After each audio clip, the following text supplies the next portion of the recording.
Assalamualaikum warahmatullahi wabarakatuh. Bismillahirrahmanirrahim. Alhamdulillahirabbil alamin wassalatu wassalamu ala sayyidina Muhammadin wa ala alihi washabihi ajma'in amma ba'du. Pada video kali ini kita akan membahas tentang kitab Ghayah wa Taqrib. Alhamdulillah kita sudah sampai pada pasal at-tayammum wa ahkamuhu. Bismillahirrahmanirrahim. Qala al-musannifu rahimahullahu ta'ala wa nafa'ana bihi wa bi'ulumihi fid dharaini amin ya rabbal alamin. Faslun ay hadza faslun, hadza adapun ini yaitu faslun sebuah fasal. At-tayammumu yang menerangkan tentang tayammum, ahkamuhu dan hukum-hukum tayammum. Wa syaraitu tayammumi, adapun syarat-syarat tayammum itu khamsatu asya'a, ada 5 perkara. Jadi syarat-syarat tayammum itu ada 5. Yang pertama wujudul udhri, rupanya yang pertama adanya udzur, bisafarin aw maradin, karena sebab bepergian atau sakit. Jadi uzurnya tayamum itu bepergian atau sakit. 2 itu ya. Yang kedua, wa dukhuli waqti sholati, yang kedua syarat yang kedua adalah masuknya waktu sholat. Jadi tayamumnya itu ketika kita sudah masuk di waktu sholat. Yang ketiga, thalabul ma'i. Yang ketiga yaitu mencari air. Jadi harus mencari air.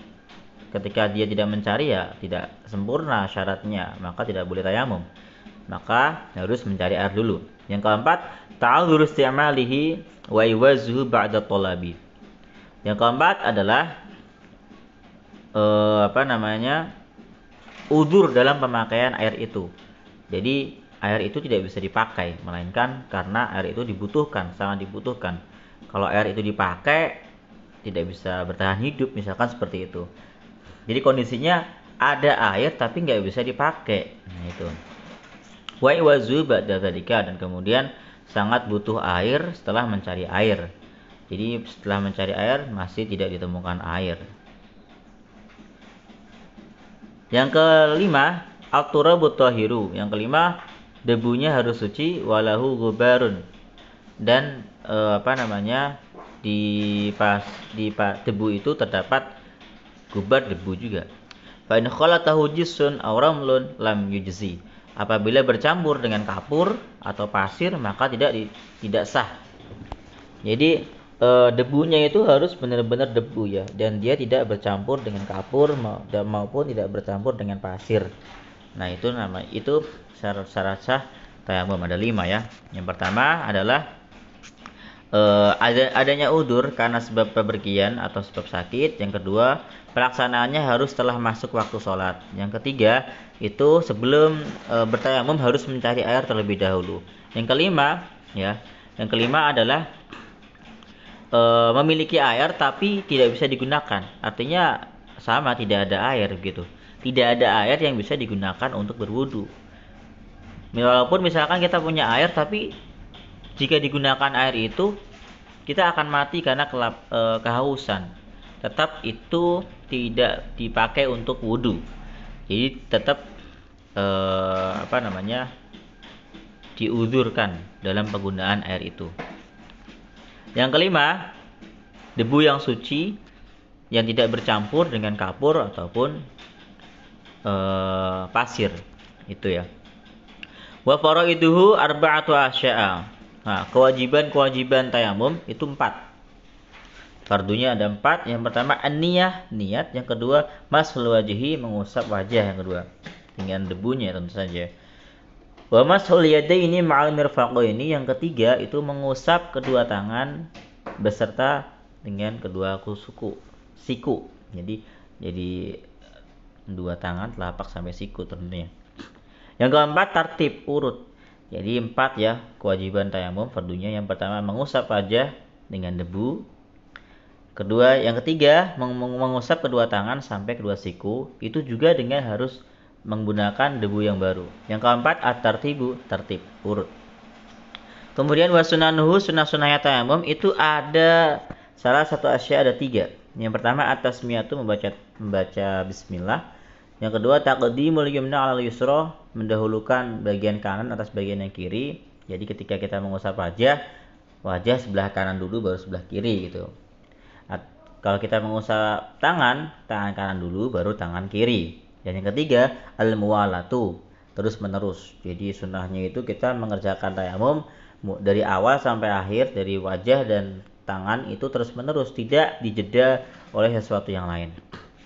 Selanjutnya waladhi yubtul tayamuma, adapun perkara yubtul yang membatalkan apa alladhi atau tayamuma terhadap tayamum, itu salah satu asya 3 perkara. Jadi ada 3 hal yang membatalkan tayamum. Yang pertama kullu ma abtalal wudu. Kullu ma segala sesuatu abtala yang membatalkan apa ma al wudu'a terhadap wudu. Jadi segala sesuatu yang membatalkan wudu itu juga membatalkan tayamum. Yang kedua ru'yatul ma'i fi ghairi waqti sholati. Ru'yatul ma'i melihat air fi ghairi waqti sholati, di luar waktu salat atau di selain waktu salat. Artinya sebelum salat. Tapi ketika dia salat, dia melihat air, tidak batal wudu, tidak batal tayamumnya. Tapi kalau misalkan sebelum salat atau sesudah salat dia melihat air, maka tayamumnya batal. Misalkan kita melihat air sebelum salat. Dan di situ kita sudah tayamum, tiba-tiba kita melihat air sebelum sholat, maka tayamum kita batal, kita harus mengambil air itu untuk wudhu, begitu. Yang ketiga aridatu. Aridatu itu murtad, kembali ke agama yang lain. Itu adalah 3 hal yang membatalkan tayamum. Selanjutnya wasahibul jabair, adapun orang yang diperban, ya, yamsahu 'alaiha, itu mengusap atas perbannya. Jadi cara bersuci orang yang diperban itu mengusap yang diperbannya itu. Wa yatayammamu, kemudian dia bertayamum, wa yusalli, dan dia kemudian salat. Wala i'adata 'alaihi, dan dia tidak wajib mengulang salatnya. Ingkana, jika ada siapa orang tersebut wadu'aha, meletakkan atau mengikatkan perbannya ala tuhrin, dalam keadaan suci.